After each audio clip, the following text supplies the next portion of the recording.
ನೋಡಿ ನಾಳೆಯಿಂದ ಕರ್ನಾಟಕದಲ್ಲಿ ಶಿವಯುಗ ಆರಂಭ ಆಗ್ತಾ ಇದೆ. ನಾಳೆ ಡಿಕೆ ಶಿವಕುಮಾರ್ ನೂತನ ಮುಖ್ಯಮಂತ್ರಿಯಾಗಿ ಅಧಿಕಾರವನ್ನ ಸ್ವೀಕಾರ ಮಾಡ್ತಾ ಇದ್ದಾರೆ.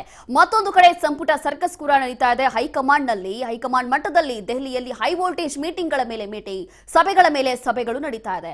ಇದೀಗ ಖರ್ಗೆ ನಿವಾಸದಲ್ಲೂ ಕೂಡ ಸಿದ್ಧವಾಗಲಿದೆ ಡಿಕೆ ಸಂಪುಟ ಅಂತಿಮ ಪಟ್ಟಿ. ಇವತ್ತು ಒಂದು ಫೈನಲ್ ಪಟ್ಟಿ ರೆಡಿ ಆಗುತ್ತಂತೆ. ಕಾರಣ ಏನು ಅಂತಂದ್ರೆ ಇಲ್ಲಿ ಡಿಕೆ ಸಂಪುಟದಲ್ಲಿ ಯಾರೆಲ್ಲ ಸೇರ್ಬೇಕು, ಯಾರೆಲ್ಲ ಹೊರಗಿರಬೇಕು ಅಂತ ಹೇಳಿ ಇವತ್ತು ಹೈಕಮಾಂಡ್ ಫೈನಲ್ ಆಗಿ ಒಂದು ಪಟ್ಟಿಯನ್ನ ರೆಡಿ ಮಾಡ್ತಾ ಇದೆ. ಇದಕ್ಕೆ ನಿನ್ನೆಷ್ಟೇ ಸಿದ್ದರಾಮಯ್ಯ ಹಾಗೂ ಡಿಕೆ ಶಿವಕುಮಾರ್ ದೆಹಲಿಗೆ ಹೋಗಿದ್ರು. ಅದರಲ್ಲೂ ಕೂಡ ಸಿದ್ದರಾಮಯ್ಯ ಮತ್ತು ಡಿಕೆ ಶಿವಕುಮಾರ್ ಒಂದೊಂದು ಪಟ್ಟಿಗಳನ್ನ ರೆಡಿ ಮಾಡ್ಕೊಂಡು ಹೋಗಿದ್ದಾರೆ.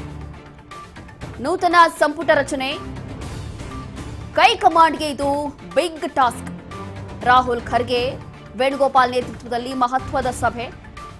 16 ಆಕಾಂಕ್ಷಿಗಳಿದ್ದಾರೆ. 3 ಪಟ್ಟಿ ರೆಡಿ ಆಗ್ತಾ ಇದೆ.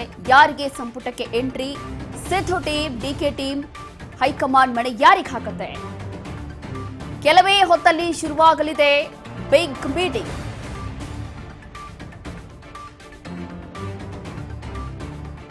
ಹೀಗೆ ಒಂದು ಕಡೆ ನಾಳೆ ಡಿಕೆ ಶಿವಕುಮಾರ್ ಪದಗ್ರಹಣಕ್ಕೆ ಒಂದು ಸಿದ್ಧತೆಗಳು ನಡೀತಾ ಇದ್ರೆ, ಮತ್ತೊಂದು ಕಡೆ ಡಿಕೆ ಸಂಪುಟದಲ್ಲಿ ಯಾರೆಲ್ಲ ಇರ್ತಾರೆ, ಯಾರೆಲ್ಲ ಹೋಗ್ತಾರೆ ಅನ್ನೋಂಥದ್ದು ಕೂಡ ಬಹಳ ಕುತೂಹಲ ಇದೆ.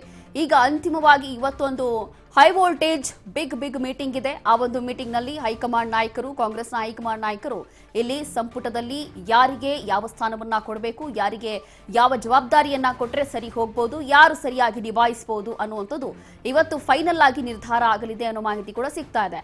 ಹಾಗಾಗಿ ನಿನ್ನೆ ಅಷ್ಟೇ ಡಿಕೆ ಶಿವಕುಮಾರ್ ಮತ್ತೆ ಸಿದ್ದರಾಮಯ್ಯ ಇದೇ ವಿಚಾರವಾಗಿ ಸಭೆಗೆ ಅಂತ ಹೇಳಿ ದೆಹಲಿಗೆ ಹೊರಟಿದ್ದಾರೆ.